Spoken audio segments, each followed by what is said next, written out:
Have you ever wondered if being gentle with everyone is always the right path?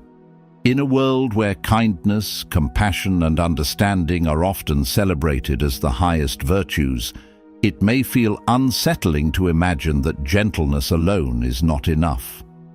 Yet within the timeless wisdom of Buddhism, we find a deeper, more balanced perspective. The Buddha, a seeker who devoted his life to uncovering the truths of human suffering and liberation, taught that true compassion is not always soft. It is wise, discerning, and transformative. Over 2,500 years ago, Siddhartha Gautama set out on a profound journey to uncover the root of suffering and the way to lasting peace. Through his enlightenment, he revealed the Four Noble Truths and the Eightfold Path, offering humanity a clear and practical map for inner freedom. His teachings remind us that while kindness is essential, it must be guided by wisdom if we are to cultivate authentic peace and genuine growth.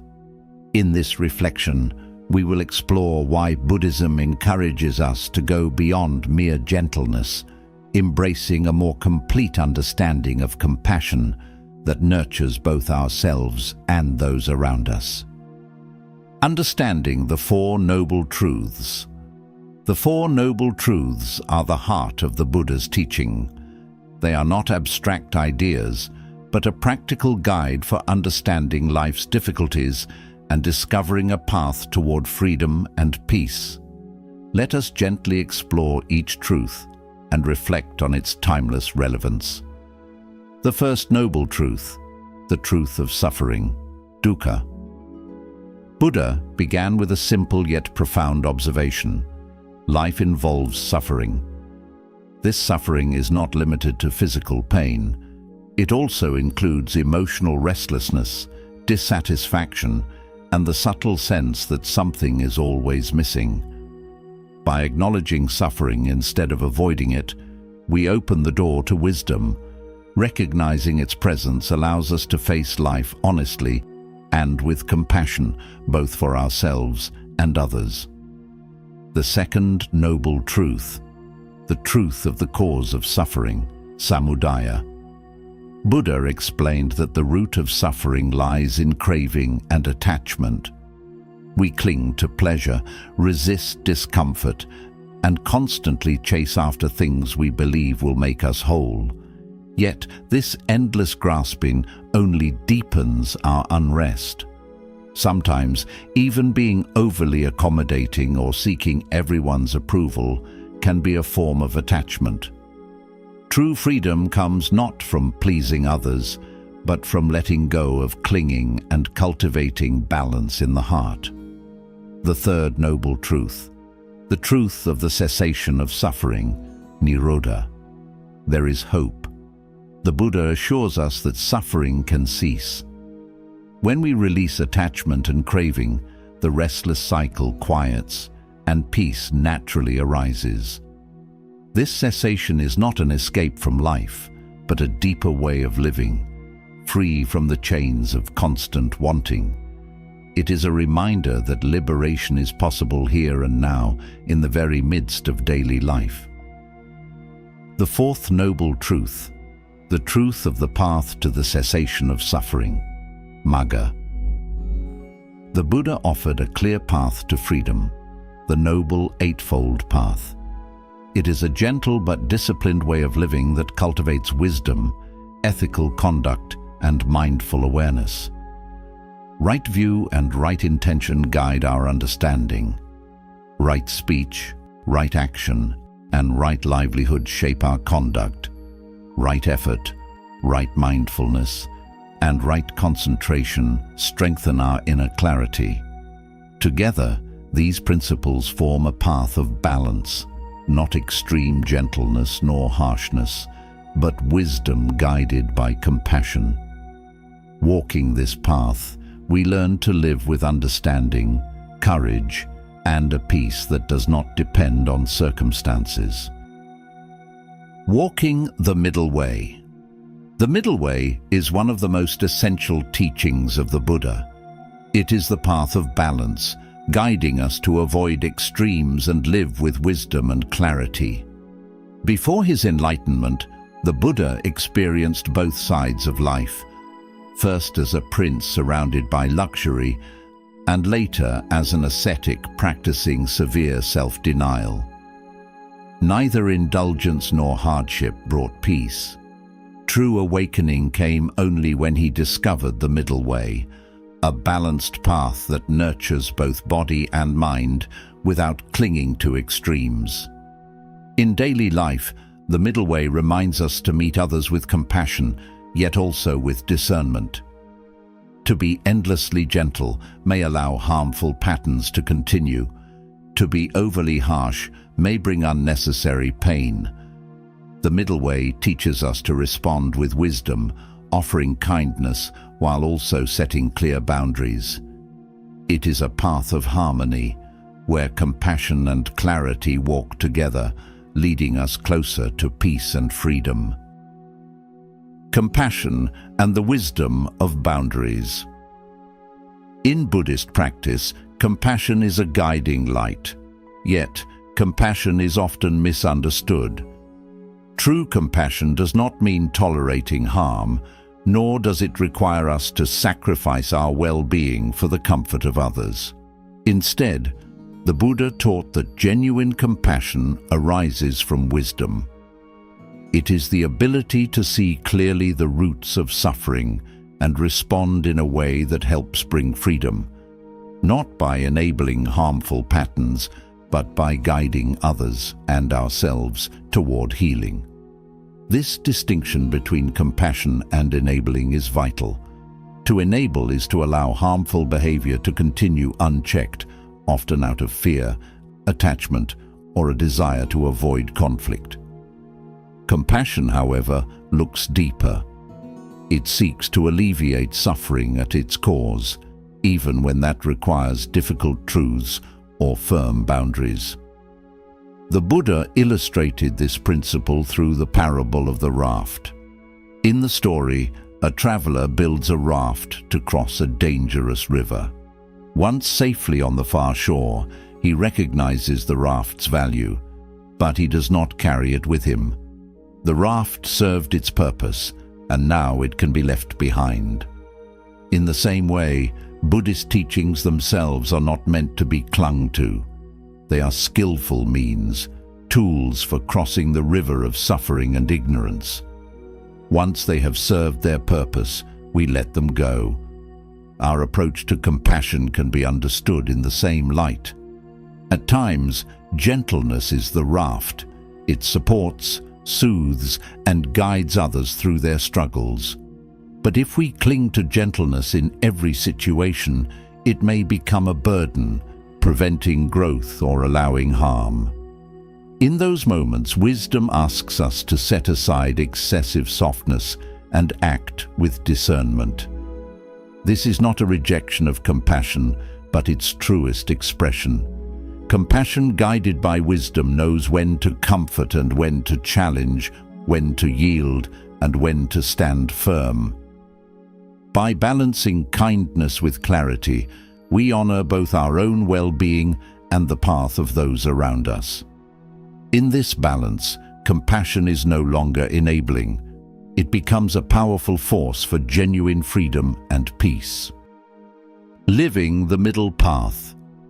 The Buddha's teaching of the middle path is more than a philosophy. It is a practical guide for daily living. It reminds us to avoid extremes and approach life with balance, wisdom, and compassion. Let us reflect on a few ways this principle can be applied in everyday situations. Setting boundaries. In relationships, kindness and accommodation are important, yet so is self-care. The middle path teaches us that setting boundaries is not a rejection of compassion, but an expression of wisdom. By protecting our well-being, we create healthier connections and foster genuine respect. Boundaries allow compassion to flourish without being clouded by exhaustion or resentment. Responding to harmful behavior. When others act in harmful ways, the middle path guides us to respond with clarity and compassion. This might mean addressing the behavior directly, encouraging positive change, or seeking help when necessary. We avoid extremes, neither responding with harshness nor enabling destructive actions. Instead, we act with discernment, aiming to reduce suffering for all involved. Navigating conflicts. Conflict is a natural part of human life. The middle path teaches us not to suppress disagreements or pretend everything is well. Instead, it invites us to approach conflict mindfully, with patience and openness. Through active listening and thoughtful dialogue, we can move beyond superficial harmony toward genuine understanding. The middle path is not about choosing comfort over challenge. It is about balance, living with compassion, clarity, and the courage to act wisely. By applying this principle in our daily lives, we walk a path that nurtures both peace within and harmony with others. The mustard seed and the truth of suffering. Among the Buddha's most moving stories is the parable of the mustard seed. It begins with a grieving mother who has lost her child. Stricken by sorrow, she turns to the Buddha for help, desperate to find a way out of her pain. The Buddha listens with compassion and gently offers a task: bring a single mustard seed from a household untouched by death. With hope in her heart, she sets out, knocking on door after door. Yet in every home she visits, she hears the same story. Each family has faced loss, each has tasted grief. The woman soon realizes that no house is free from suffering. She returns to the Buddha, not with a seed, but with a new understanding. Sorrow and death are universal, woven into the fabric of human life. The lesson of this parable is profound. Suffering is not a punishment, nor is it unique to a few. It is an inseparable part of existence. To live is to encounter loss, yet in recognizing this shared truth, we open the way to wisdom and compassion. This story also reminds us that comfort alone cannot remove the roots of suffering. Gentleness may soothe the heart for a moment, but it does not answer the deeper questions of life and death. The Buddha's teaching goes further, guiding us to face suffering directly, to understand its causes, and to walk the path that leads beyond it. In this way, the parable of the mustard seed offers more than consolation. It offers perspective. By seeing that no one is alone in their grief, we learn that true healing comes not from denying suffering, but from transforming it with wisdom and compassion. Skillful means and the wisdom of impermanence. In Buddhism, the path to wisdom is not a rigid set of rules, but a living practice that adapts to the needs of each moment. Two profound teachings, skillful means and impermanence, offer guidance on how to relate to ourselves and others with clarity, compassion, and balance. Skillful means, or upaya, is the Buddha's way of teaching through methods suited to each individual. Rather than applying a single approach to every situation, skillful means remind us that compassion must be flexible. At times, compassion may take the form of gentle encouragement, offering comfort to someone in pain. At other times, it may require direct honesty or firm boundaries to prevent harm. This is not a contradiction, but a reflection of wisdom, tailoring our actions to the unique conditions before us. Recognizing individual differences is central to this practice. Each person walks their own path, shaped by different experiences and needs. A gentle word may heal one person, while another may grow only through firm guidance.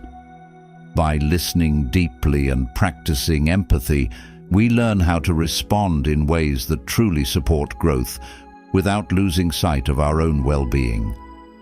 Skillful means, then, is compassion in action, adaptable, wise, and always attuned to the greater good.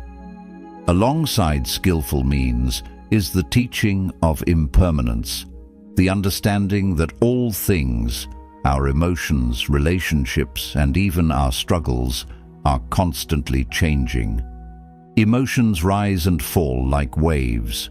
If we cling too tightly to them, responding with either excessive gentleness or unnecessary harshness, we create instability.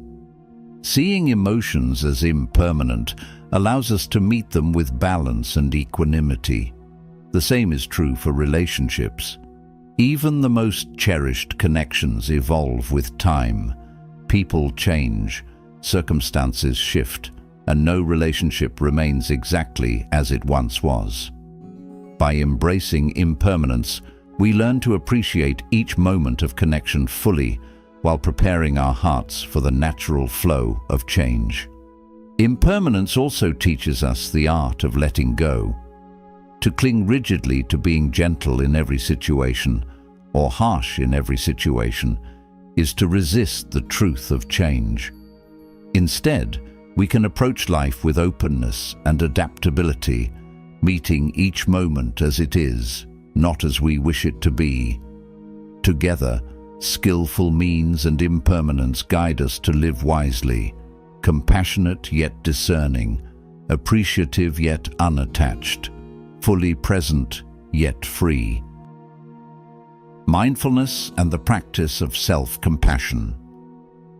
Mindfulness is at the heart of Buddhist practice. It is the simple yet profound art of being fully present, aware of each moment without judgment. When combined with self-compassion, mindfulness becomes a powerful guide for living with balance, especially in the delicate practice of not being overly gentle with everyone. Mindfulness reminds us that compassion must begin within. If we are always gentle toward others but neglect our own well-being, we risk exhaustion and imbalance. Self-compassion means honoring our limits, caring for our emotional needs, and treating ourselves with the same kindness we wish to offer others. This is not selfishness. It is the foundation that allows us to extend authentic compassion outward. Mindfulness also cultivates the ability to observe our thoughts and emotions without rushing to react. When faced with conflict or challenging people, this practice creates space, a pause between impulse and response. Within that pause lies wisdom. Instead of being swept away by anger, fear, or the desire to please, we respond with clarity and discernment. Through mindfulness and self-compassion, we learn to act not from habit or emotion, but from presence, wisdom, and balance. Cultivating equanimity in daily life. Equanimity, known in Buddhism as one of the Brahma Viharas or divine abodes, is the quality of steady balance in the face of life's constant changes. It is the calm center that remains unshaken, whether we encounter joy or sorrow, praise or blame, comfort or difficulty.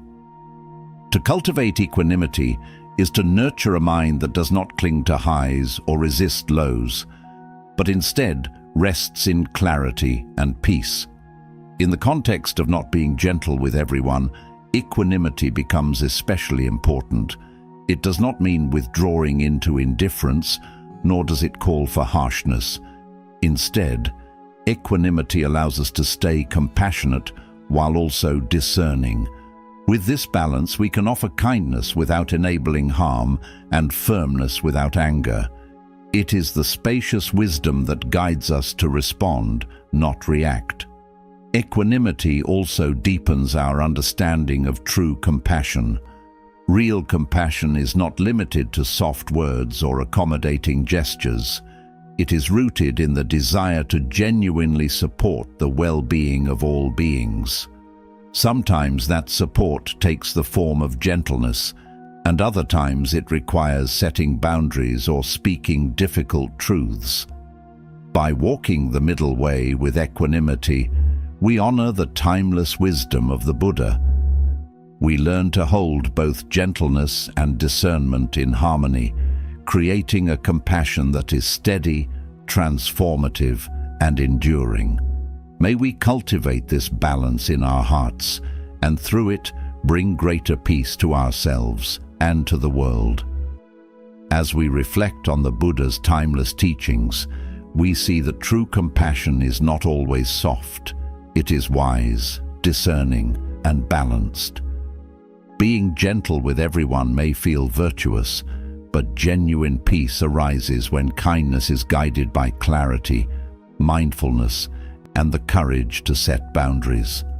The middle way, skillful means, and equanimity remind us that compassion is most powerful when it is adaptable, rooted in understanding, and free from attachment to outcomes. If these teachings resonate with you, take a moment today to practice mindfulness, self-compassion, and discernment in your interactions. Notice where gentle kindness serves and where wise firmness is needed. If you found value in this reflection, please like, share, and subscribe to this channel for more insights into Buddhist wisdom and practical guidance for modern life. Hit the notification bell so you never miss a moment of clarity and peace. Walk the middle way and let your compassion transform both your life and the world around you.